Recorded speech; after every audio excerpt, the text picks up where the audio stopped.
It's very dynamic. সত্যি বলতে বাংলাদেশের অভিজ্ঞতা একটু অন্যরকমই, অনেক বেশি ব্যস্ত, অনেক বেশি শব্দ, আর খাবার খুবই ভালো। I've been a bit under the weather at times, এখানকার আবহাওয়া একটু কেমন যেন, আমার বেশ ঠান্ডাও লেগেছে, but I think that goes with শরীরটাও কেমন যেন হয়েছে। 2 মাস বাড়ির বাইরে আছি, প্রায় 2 মাসের বেশি সময় ধরে সাইমন টফেল, অস্ট্রেলিয়ার এই কিংবদন্তি আম্পায়ার বাংলাদেশে আছেন। বাংলাদেশ থেকে তিনি বিদায় নেবেন আগামীকাল। তাই যাবার আগে অনেক কথাই হয়েছে, অনেক খোশ গল্প, অনেক আড্ডা। we do. এই কয়দিন এই টুকটাক বাংলাও শিখে গেছেন, বললেনও। Shubadapur.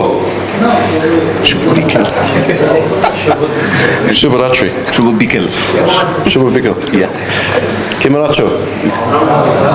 Hello? Very good. So the body's a bit fatigued. That's been a very busy schedule. শরীরটা সত্যি বলতে একটু ক্লান্ত, লম্বা সময় গেছে, খুব ব্যস্ত থেকেছে। বিপিএল এ একই দিনে 2টা করে ম্যাচ, মাঠের বাইরে অনেক কাজ করতে হয়েছে। Because we've been really tight as a team and we've enjoyed each other's company, which has been না, আমি সবার সঙ্গ খুব উপভোগ করেছি, আর এখানে আমি বেশ কিছু শপিং করেছি, ভালো খাবার খেয়েছি, এটা তো বলতেই হয়। a few interesting stories told. বলার মতো অনেক গল্প আছে, আমি বাড়িতে গিয়ে সেসব কিছু অবশ্যই বলবো। এখানকার সময়টা একটু অন্যরকমই গেছে, খুবই উপভোগ করেছি। এখানকার মানুষের ক্রিকেটের প্রতি যে আগ্রহ, সেটা অন্যরকম। We've also done a train the trainer course for potential new umpire. আমি শুধু আম্পায়ারদের ট্রেনিং করেছি এমন না। আচ্ছা, তোমাদের কাছে কি আম্পায়ারদের কোচ পাওয়া যাবে? যদি কেউ এ ব্যাপারে আগ্রহী থাকো, তাহলে অবশ্যই যোগাযোগ করবে। Derby. We're always looking to add resources to our team, but it's been good fun, but I'm looking forward to getting home.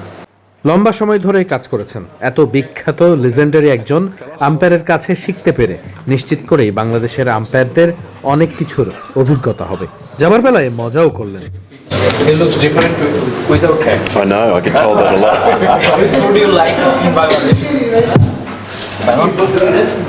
Which food? Well, a lot of your kebabs are very nice. Biryani, rice, Biryani, yes. katsi. Yeah, and the kebabs, yeah.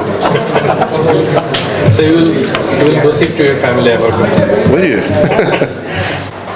দুইটা জিনিস, একটা জিনিস হচ্ছে কালকে চলে যাচ্ছে, বিপিএলে পুরোটা সময় ছিল, 2টা রোলই ছিল। সে বেসিক্যালি যেহেতু আমাদের কনসালটেন্ট হিসেবে কাজ করছেন, পাশাপাশি আমাদের এই বছর কিন্তু ম্যাচ রেফারি হিসেবে উনি কাজ করেছেন।